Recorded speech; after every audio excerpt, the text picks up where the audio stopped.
ఏటి మనుగడ కోటి అలలుగా పొంగు వరదల వేగాన పడిలేచు అలలకు తీపి కలలకు లేని అలసట నీకేలా నల్ల నల్ల నీళ్లలోన ఎల్లకిల్ల పడ్డట్టున్న అల్లో మల్లో ఆకాశాన చుక్కల్లు అమ్మాయంటి జాబిల్లమ్మ అబ్బాయంటి సూర్యుడమ్మ ఇంటి దీపాలవ్వాలంట దిక్కులు ఎవరికి వారే యమునకు నీరే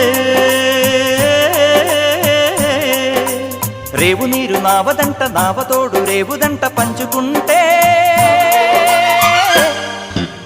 గోరువంక వాలగానే గోపురానికి స్వరాల గణగణ గంటలే మోగనేలా గోపబాలుడొచ్చినాక గోకులానికి పెదాల కిలకిల పువ్వులే